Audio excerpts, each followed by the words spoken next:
완도와 더불어 함께하는 완도 주사랑교회. 오늘 우리에게 주시는 말씀은 시편 74편 1절에서 11절까지 말씀입니다. 시편 74편 1절에서 11절까지 우리 하나님 말씀을 한 절씩 교독해서 읽겠습니다. 하나님이여, 주께서 어찌하여 우리를 영원히 버리시나이까? 어찌하여 주께서 기르시는 양을 향하여 진노의 연기를 뿜으시나이까?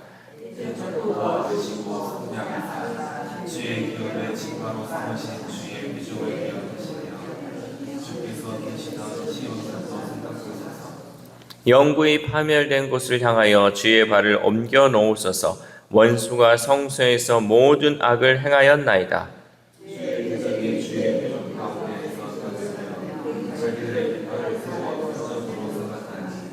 그들은 마치 도끼를 들어 살림을 베는 사람 같으니이다.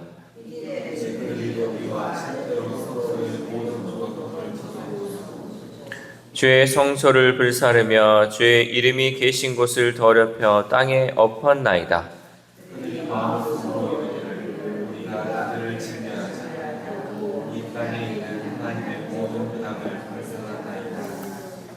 우리의 표적은 보이지 아니하며 선지자도 더 이상 없으며 이런 일이 얼마나 오랬는지 우리 중에 아는 자도 없나이다.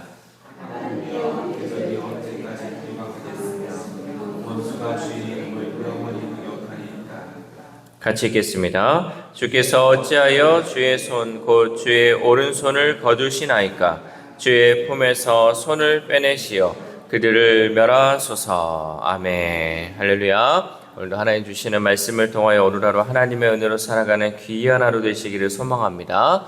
우리가 어두운 터널 속에서 작은 불빛 하나라도 간절히 찾게 됩니다. 왜냐하면 이 너무나 어둡기 때문에 이 작은 불빛 하나가 그것이 우리를 길을 인도하기 때문에 이 작은 불빛이 필요하죠. 또한 우리는 깊은 절망 속에 빠지게 되면 하나님을 간절히 찾고 애타게 되는 거죠. 우리가 또 이렇게 생각해 보면 되죠. 내가 평상시에는 기도하지 않았는데 나에게 어려움이 오고 또 나에게 힘듦이 오면 나는 정말 하나님을 간절히 애타게 부르짖게 되는 거죠. 오늘 우리가 함께 읽은 이 본문 시편 74편은 예루살렘 성전이 무너지고 또 백성이 흩어져 하나님께 버림받은 것 같은 깊은 절망 속에서 하나님께 도움을 간구하는 시입니다. 시편 73편이 개인적 고난과 불의로 인해 괴로워하던 시인의 탄원이었다면 74편은 공동체적 재난을 겪는 민족 전체가 부르짖는 탄원시다라는 거죠. 그러니까 73편은 개인적으로 하나님 나의 이 개인적인 어려움 또 개인적인 고뇌에 대한 이런 탄원시라면 74편은 공동체적 그러니까 민족 나라 전체가 하나님께 도움을 구하는 시를 이렇게 소개하고 있는 거죠. 시인은 먼저 어찌하여야 하는 말로 깊은 탄식을 토해냅니다. 우리 1절 말씀 시작. 하나님이여, 주께서 어찌하여 우리를 영원히 버리시나이까? 어찌하여 주께서 기르시는 양을 향하여 진노의 연기를 뿜으시나이까? 아멘. 시인은 하나님이 자신들을 버리신 것처럼 느끼며 진노의 연기가 자신들을 삼키는 것 같다고 절규하였습니다. 하나님을 믿었기에 이런 현실이 더욱 혼란스럽고 하나님이 과거에 베푸신 은혜를 기억하기에 지금 상황을 받아들이기 어려웠던 거죠. 만약에 우리가 하나님을 믿지 않고 어려움을 당하면요, 그래 세상 살다 보면 이런 어려움도 있고 저런 어려움도 있지라고 생각할 수 있어요. 나에게만 있는 것이 아니라 저 사람도 어려움 겪으니까 그럴 수 있지라고 생각하겠지만 하나님을 믿고 있으면 이런 상황이 올 때 우리는 더 힘들다는 거죠. 아니 내가 하나님을 믿고 있는데 내가 하나님 말씀대로 살아가려고 이렇게 애타게 살아가고 있는데 왜 나에게 이렇게 어려움이 올까? 왜 하나님은 해결해 주지 않고 이 상황 가운데 어찌하여 나에게 이런 일이 일어나게 합니까? 라고 더 우리는 이 현실을 받아들이기 어려워진다는 거죠. 하나님이 침묵하시는 것 같은 그런 순간들을 우리가 경험하게 된다라는 거죠. 기도해도 응답이 없고 상황이 나아지지 않을 때 우리의 믿음은 흔들릴 수밖에 없습니다. 이런 상황 가운데 내가 기도했는데 하나님 응답도 안 해주시고 이런 상황이 너무나 지속되면 우리의 믿음까지도 흔들리게 된다라는 거죠. 그러나 중요한 것은 그러한 절망 속에서도 하나님을 끝까지 찾아야 한다라는 거죠. 이런 인내함을 가지고 끝까지 하나님의 역사하심을 기대하고 기도해야 한다라는 거죠. 그러면서 시인은 자신들을 기억해 달라고 간청하였습니다. 우리 2절 말씀 시작. 옛적부터 얻으시고 속량하사 주의 기업의 지파로 삼으신 주의 회중을 기억하시며 주께서 계시던 시온산도 생각하소서. 아멘. 시인은 한때 이스라엘을 택하시고 속량하셨던 하나님의 은혜를 떠올리며 다시금 구원해 주시기를 요청하였습니다. 과거에 하나님이 우리에게 베풀어 주신 그 은혜, 하나님 그 은혜를 기억하오니 그 은혜, 과거에 베풀었던 은혜를 다시금 우리에게 회복해 달라고 기도했다라는 거죠. 하나님이 함께 하셨던 때가 지금의 현실과 너무 다르기에 시인은 더욱더 애타게 하나님께 간구하였습니다. 절망적인 현재 상황으로는 하나님께 버림받은 것 같이 느껴지지만 하나님이 그 백성을 기억해 주신다면 소망은 결코 사라지지 않을 것이기 때문입니다. 우리는 절망의 순간에 하나님이 과거에 베푸신 은혜를 쉽게 우리는 잊어버립니다. 그러나 하나님은 결코 하나님의 백성을 잊지 않으신다라고 약속하셨다라는 거죠. 여러분, 우리가 과거에 하나님이 막 큰 은혜를 베풀어 주셔도요, 우리가 시간이 지나면 그 은혜를 잊어버릴 때가 많아요. 하나님이 나를 막 살려주시고 나에게 막 내가 죽을 병에 걸려서 회복시켜 주셨는데 또 살다 보면요, 그 은혜를 잊어버려요. 또 내가 저 절망적인 그 상황 가운데 회복시켜 주신 것도 잊어버릴 때가 있다라는 거죠. 그러나 하나님은 결코 하나님의 백성을 잊지 않으신다라고 말씀으로 약속하셨다라는 거죠. 삶의 어려움과 고난 속에서 하나님이 우리를 잊으신 것은 아닌가라고 느껴지는 순간이 올지라도 우리는 이 약속의 말씀을 기억하며 용기를 얻어야 합니다. 하나님이 우리를 기억하시면 우리의 삶은 언제나 소망이 있습니다. 이 소망을 우리가 바라보고 살아야 한다라는 거죠. 그러므로 우리는 하나님이 지금도 우리를 돌보신다라는 그 확신을 가지고 더욱더 담대히 기도하며 나아가야 할 줄 믿습니다. 또한 시인은 원수들이 성전을 철저히 파괴하고 하나님의 이름을 모욕한 현장을 하나님이 직접 확인해 주시기를 간청하였습니다. 우리 3절 말씀 시작. 영구히 파멸된 곳을 향하여 주의 발을 옮겨 놓으소서. 원수가 성소에서 모든 악을 행하였나이다. 아멘. 하나님께 성소로 주의 발을 옮겨 놓으소서라고 간구한 것은 단순한 도움의 요청이 아니라 하나님의 주권이 회복되기를 바라는 간절한 기도였습니다. 그러니까 주의 발을 이곳에 옮겨 놓으소서 하는 것은 하나님, 단순히 하나님 이곳에 오소서라고 그냥 요청한 것이 아니라 주권이 회복되기를, 하나님의 역사하심, 하나님의 인도하심이 다시금 회복되기를 바라는 그 절박한 기도였다라는 거죠. 우리도 절망적인 현실 속에서 이러한 하나님의 임재를 간구해야 돼요. 하나님의 임재, 하나님이 함께 하시면 모든 것이 바뀔 수 있다. 하나님이 함께 하시면, 하나님의 주권이 회복되면 모든 것이 회복될 수 있다라는 믿음을 가지고 우리는 간절히 구해야 한다는 거죠. 왜냐하면 인생의 절망은 우리의 힘으로 해결할 수 없지만 하나님이 임재하시면 모든 것이 달라지기 때문입니다. 하나님이 임재하시면 어둠이 빛으로 변화됩니다. 하나님이 임재하시면 죽었던 것이 다시 살아나는 역사가 일어나게 된다라는 거죠. 그러므로 우리는 어떤 상황에 있든지 하나님의 함께 하심을 믿고 담대하게 기도해야 합니다. 기도하는 가운데 하나님께서 역사하시고 하나님께서 새 일을 행하실 줄 믿습니다. 또한 시인은 모든 것이 무너진 현실 속에서 하나님께 호소하죠. 우리 8절에서 9절 말씀 시작.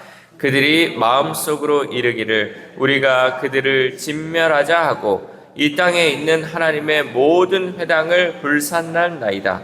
우리의 표적은 보이지 아니하며 선지자도 더 이상 없으며 이런 일이 얼마나 오랬는지 우리 중에 아는 자도 없나이다. 아멘.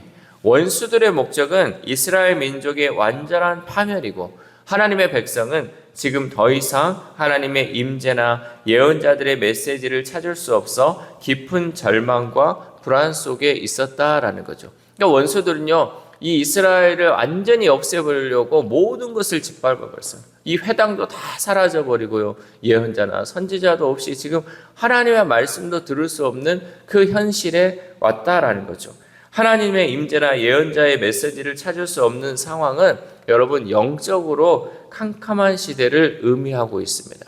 이게요, 그 당시 이스라엘 백성이 살고 있던 그 당시뿐만 아니라 언제나 이런 시대가 너무나도 많이 있어요. 그러니까 우리가 지금도 어쩌면 말씀의 홍수 시대에 살고 있어요.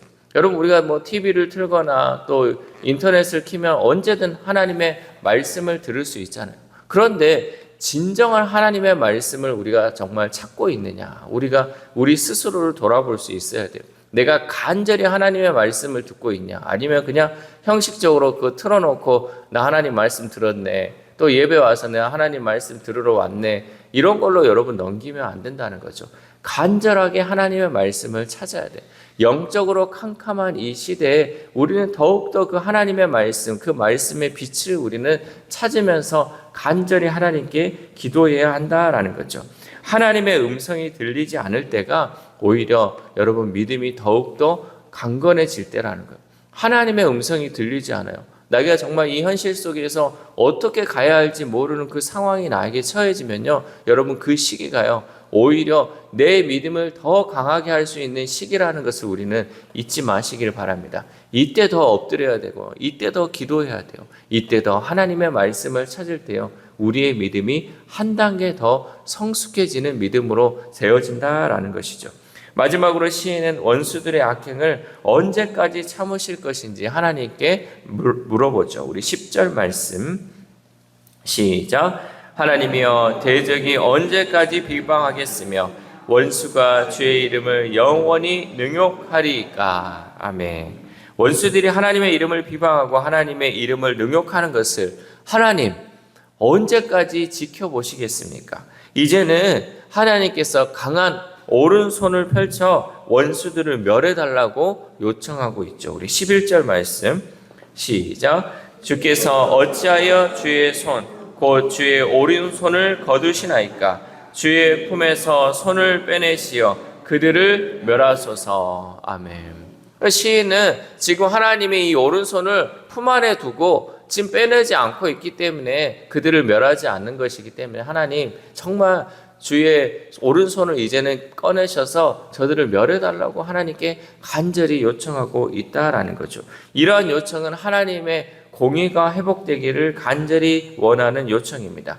우리도 불의와 악행이 득세하는 이 세상에서 하나님이 침묵하시는 것 같고 아무런 일도 행하지 않는 것처럼 답답한 상황을 만날 때가 있습니다. 그때 우리는 하나님이 반드시 공의롭게 심판하시고 정의를 이루어 주실 것을 믿으며 간절히 기도해야 한다라는 거죠.